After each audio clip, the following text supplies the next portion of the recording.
Olá, queridos, graça e paz, Pastor Cleudson Cunha, e no vídeo de hoje nós vamos falar sobre um dos temas mais extraordinários no Antigo Testamento. Nós vamos falar sobre o Templo de Salomão e algumas mensagens que Deus inseriu no interior do templo, através de símbolos e figuras que são, no mínimo, impressionantes. Então nós vamos mergulhar nessas revelações e eu te aconselho papel, caneta e muita vontade, porque nós vamos aprender muito juntos com este texto fantástico da Palavra de Deus.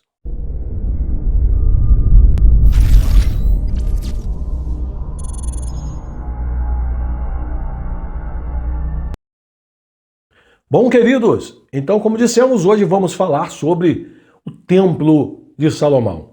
A casa de Deus. Existem alguns segredos que Deus inseriu dentro do templo através de mensagens que estão descritas, reveladas, através de alguns símbolos que criteriosamente Deus ordenou que Salomão colocasse dentro do templo. Então vamos ler alguns textos bíblicos e vamos conhecer. Mas antes eu queria apresentar a você o nosso curso para quem deseja aprender a pregar. O curso Pregador Preparado. É uma grade profunda, totalmente ajustada, um curso 100% online para você que quer aprender a pregar ou já prega e quer aprimorar. Tem técnicas de oratória, como estudar e extrair, sabe, as preciosidades de um texto bíblico e muito, muito mais. Vou deixar o link aqui na descrição, vai ser o primeiro link. Você vai clicar, vai conhecer nossa página. Eu criei um site explicando tudo, mostrando a grade, você vai amar. Então clica aí depois do vídeo e vem conhecer. E se você ainda não é inscrito, deixa aqui, olha, vai lá no botãozinho vermelho, se inscreve, deixa seu like, comenta no vídeo, nos ajuda a fazer o vídeo chegar mais longe, né? Vamos crescer essa família, tá certo?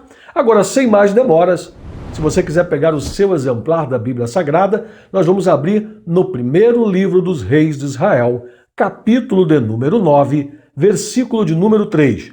E o texto bíblico nos diz assim: E o Senhor lhe disse: Ouvi a tua oração e a tua súplica, que suplicando fizeste perante mim. Santifiquei a casa que me edificaste, a fim de pôr ali o meu nome para sempre, e os meus olhos e o meu coração estarão ali todos os dias. Uau! Esta casa realmente tem características bastante extraordinárias.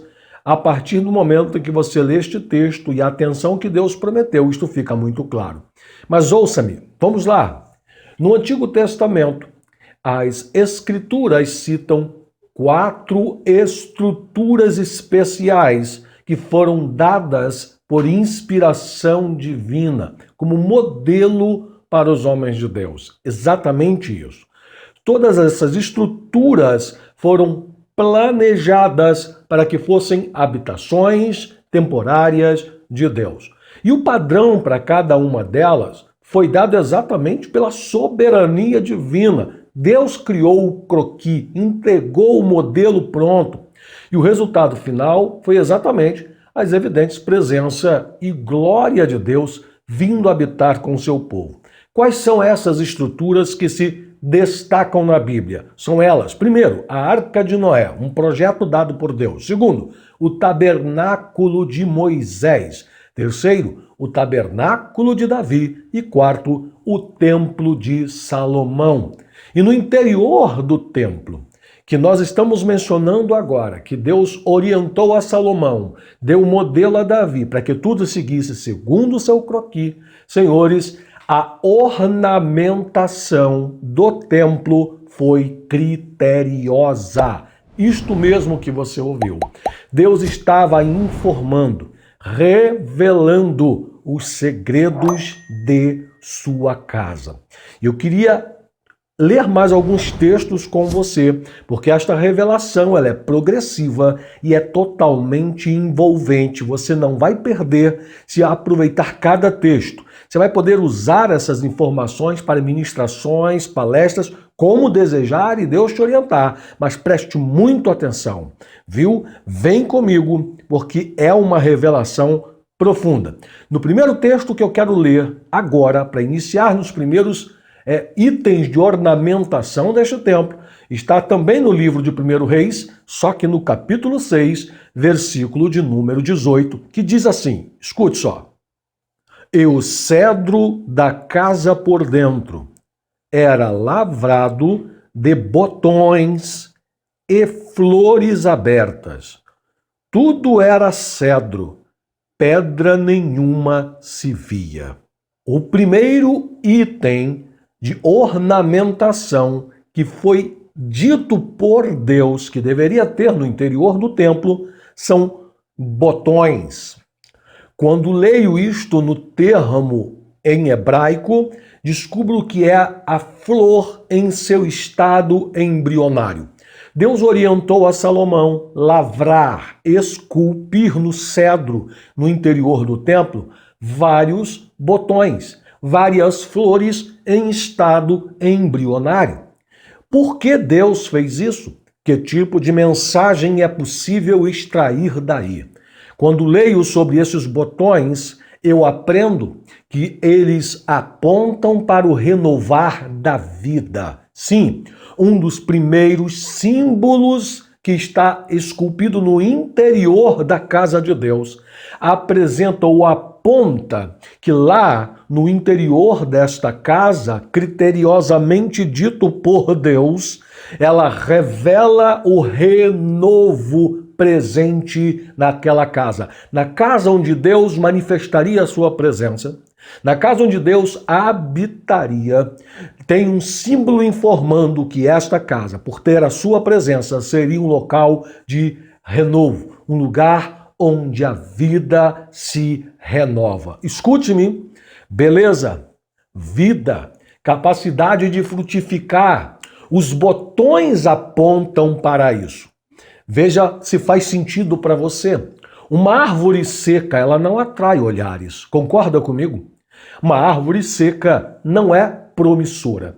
Mas se você passa por uma árvore e ela pode até estar sem folhas, mas se você encontrar nela botões próximo a eclodirem em lindas flores, você vai imediatamente entender que ela pode estar até passando por um momento de desfolhagem, momento de alterações, mudanças, mas que não está morta. Ela está ativa, ela está viva, tá? A fase de seca passou, porque os botões indicam que ela a qualquer momento vai frutificar. Se numa árvore tem botões, flores próximos, prestes a eclodir, a abrir, a florescer, indica que em algum momento, não muito demorado, ela vai frutificar. Primeiro, o símbolo que dentro da casa Deus ordenou que se colocasse botões. A vida, o renovo da vida, estava estampado como mensagem clara ali dentro através deste símbolo. Senhores, renovo fala de mudança de estado. A primeira grande característica da casa de Deus, então, é gerar renovo. Veja se não é exatamente isto. A casa de Deus é sempre o centro de tratamento espiritual para o homem. É nesta casa onde se encontram a fragilidade humana com a soberania divina. Entrou na casa de Deus, primeira mensagem, mudança, renovo, transformação. Sim, Senhor, Deus está dando aqui uma informação que, aliás, se você pega todos os momentos em que Deus palestrou com os seus filhos, fez questão de dar esta informação, sua capacidade de renovar. Por que não lembrar de Jeremias, quando Deus dá um seminário intensivo na casa do oleiro e mostra para ele que o vaso, por sua fragilidade, se quebra. Sim, o oleiro não quebrou o vaso. O texto é claro e diz que o vaso se quebrou. A fragilidade do vaso levou ele a não suportar o processo e quebrou. Mas a sequência diz que o oleiro, por sua habilidade e capacidade, transforma o vaso que quebrou em um novo vaso, renovo, mudança de estado. É esta primeira mensagem que temos na casa de Deus. Entrou, renovo, mudança de estado. Eu não sei qual o seu momento, qual a sua condição, mas na presença de Deus, na casa de Deus, a primeira mensagem é alteração de estado, mudança de estado, renovo de vida, botões, flores prestes a florescerem. Daqui a pouco o estado muda, o renovo chega e tudo fica colorido. Mas observe, por gentileza, que este não é o único símbolo que Deus orienta que Salomão mande esculpir no interior do templo. No mesmo texto, continue lendo, por favor, e observe que após os botões está descrito que também deveria ser lavrado um segundo estágio deste mesmo botão. Esculpiram flores abertas. Olha, alguns botões por florescer, mas alguns que já floresceram também foram esculpidos. Flores abertas. Por que isto? Que mensagem Deus está transmitindo aqui no interior do templo? Imagine, por favor, a parede toda esculpida com estes elementos, justamente para transmitir esta mensagem. Flores abertas falam de maturidade manifestada. Quem estava no estágio de botões, ainda fechados, imaturos, agora amadureceu e floresceu. Florescer aqui pode nos falar sobre adquirir beleza, sobre adquirir destaque. Perceba, por bondade, que o símbolo de flores abertas estavam nas paredes do lugar santo e no santo dos santos. O texto é claro, mas havia um lugar em que este símbolo não pôde ser esculpido. Este símbolo não pôde ser esculpido no átrio. Uau! Não há possibilidade de esculpir flores abertas no átrio por algumas razões. Veja só que coisa curiosa. Não se esculpiu lá. Mas por quê? Porque dentro da casa de Deus, na presença de Deus, toma nota disso, porque você vai gostar. Existem 3 níveis de relacionamento. Na casa de Deus, há 3 níveis de relacionamento. Primeiro, os que se contentam em ficar no átrio, no pátio. Segundo, os que avançam um pouco mais e chegam ao lugar santo. Terceiro, os que não param e vão até o Santo dos Santos. Se isto nos ensina algo, eu quero compartilhar com você. Quem são os que param no pátio? Quem para no pátio? Vamos pensar no templo? Pense comigo e veja as lições. No pátio, o que é que se via quando chegava lá? O altar do sacrifício pelo perdão. Exatamente. Parou no pátio, para no pátio. Quem apenas se contentou em se encontrar no altar do sacrifício e alcançar perdão. Até frequenta culto, ele até acompanha a liturgia, ele gosta de ouvir louvores, mas para ele basta. Ele está no primeiro nível e não quer avançar, está no átrio, no pátio, ok? Mas tem um grupo que vai do pátio e avança para o lugar santo. O que é este lugar santo? Vem comigo. No lugar santo, olha, descobre-se a importância de alguns itens lá dentro. Recorde comigo, por favor, quando Deus mandou ornamentar e mobiliar o templo, no lugar santo você encontrava o candelabro, a menorá e uma ordem: não pode apagar, tem que permanecer aceso. Segundo item de mobília que eu posso citar, o altar do incenso. Tinha que fumegar incenso com frequência. O sacerdote fazia com que isto se mantivesse. Há uma lição aqui, muito forte. Quem não parou no altar do sacrifício apenas ao receber do milagre da salvação, da conversão, avança e vai para o segundo nível de comunhão.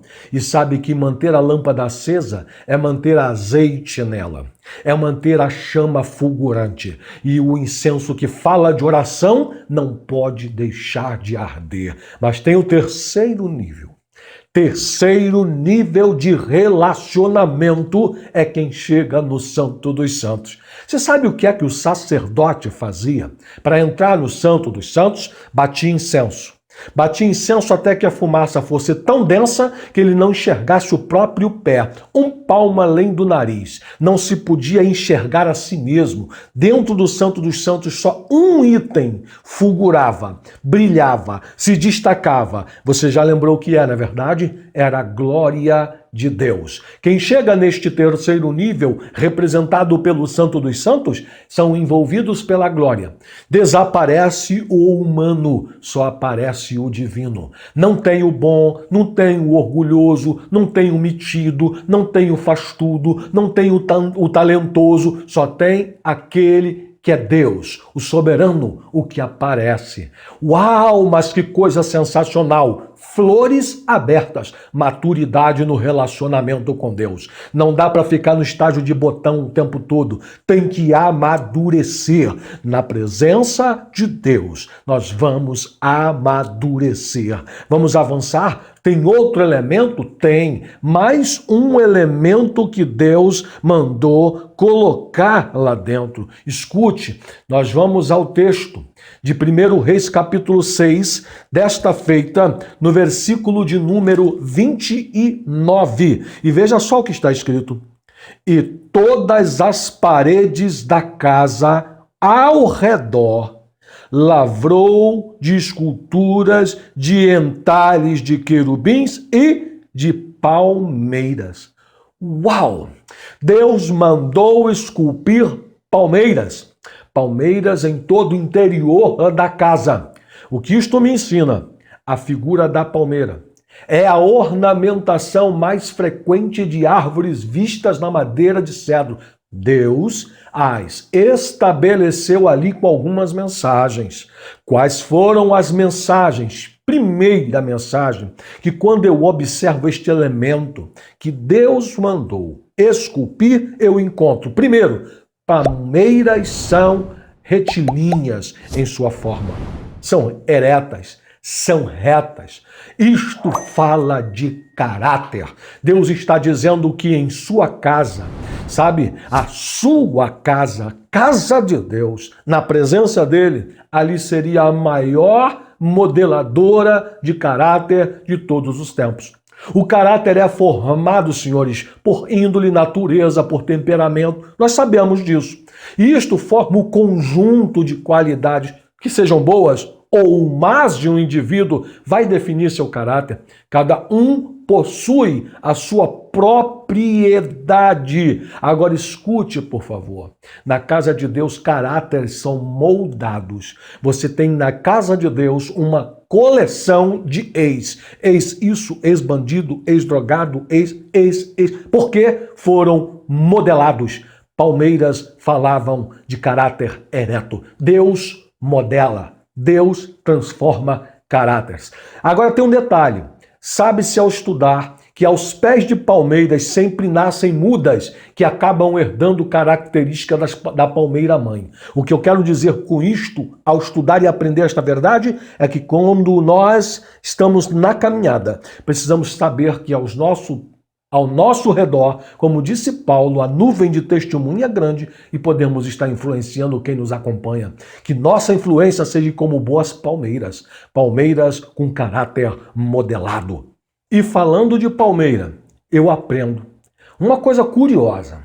Palmeiras e seus frutos liberam um aroma agradável. Eu não preciso te lembrar que Paulo nos disse que nós somos o bom cheiro de Cristo. Precisamos perfumar o ambiente aonde chegamos. Mas vem comigo, tem mais um elemento que eu quero compartilhar com você.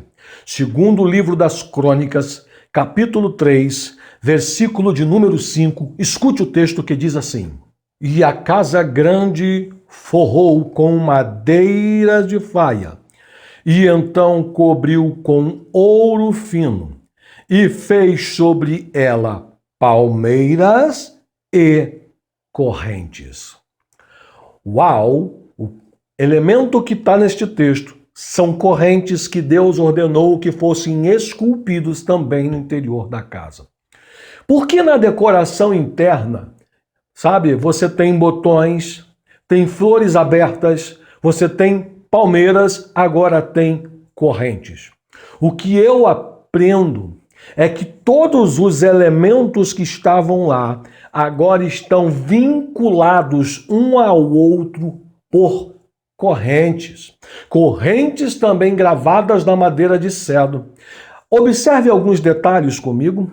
As correntes são constituídas não por uma única peça, mas por vários elos. Sabe o que Deus está dizendo aqui? Na casa dele, não é uma casa de divisão onde cada elemento, cada item, cada indivíduo está solto por sua própria conta e ao Deus dará, mas que na casa dele você tem as coisas unidas. A união está sendo revelada como marca no interior da casa quando Deus ordena esculpirem correntes. Na casa de Deus, mesmo os mais diferentes precisam se respeitar e estarem unidos. Talvez não seja fácil mesmo, mas o apóstolo, escrevendo em Colossenses 3,13, disse: suportai-vos uns aos outros. Vão ter momentos que teremos que nos suportar, porque todo mundo tem sua ranhetice, tem a sua rabugice. Mas ele diz mais: perdoai-vos mutuamente, caso alguém tenha motivo de queixa contra outro. Assim como o Senhor vos perdoou, também perdoai-vos. O convívio pode não ser simples, pode não ser fácil, mas a união representada pela corrente tem que ser mantida. Aqui, senhores, somos uma unidade na diversidade. Ninguém é igual a ninguém. Ninguém é idêntico ao outro, mas isso faz com que nós nos completemos uns aos outros. Esta é a grande beleza nesta caminhada com Deus. Ele une os diferentes para que cada um não tenha que andar sozinho, mas ter o auxílio. Um ao outro ajudou e ao outro disse: esforça-te. Eclesiastes 4,12 diz: se alguém quiser prevalecer contra um, os dois lhe resistirão. O cordão de 3 dobras não se rebenta com facilidade. E se você prestou atenção, tem uma curiosidade aqui, um bônus nesse final. No texto de Eclesiastes, quando a Bíblia diz que é melhor serem 2 do que 1, porque se alguém quiser prevalecer contra um, os 2 lhe resistirão. Olha a matemática. E aí, vírgula, olha, ponto e vírgula, o texto diz: o cordão de 3 dobras não se rebenta com facilidade. Ué, essa matemática está estranha. É um 2. Agora, por que apareceu mais um item neste cordão? Porque o segredo está aqui. Quando há união, a presença do Espírito Santo se faz unindo. E então você não tem mais 2, mas 3 dobras neste cordão, que faz com que ele fique forte. Você pode ser 2 em união com o irmão, com o amigo, exatamente. Mas quando isto acontece, o terceiro elemento deste cordão, ele se faz presente e se manifesta. E aí sim o cordão passa a ter 3 dobras e ele não se rebenta. Aqui está o segredo desta revelação. Esta casa é forte. Este templo que Deus mandou construir traz mensagens fortes e reveladoras. Bom, eu espero que este estudo seja uma grande ferramenta na sua mão e não esqueça de deixar o seu like. Se não inscreveu, se inscreve, ativa o sininho para receber notificações sempre que soltarmos vídeos novos e deixa aqui seu comentário, participa com a gente, é sempre bom te ouvir, é sempre bom estarmos juntos. Deus abençoe você e até o próximo vídeo.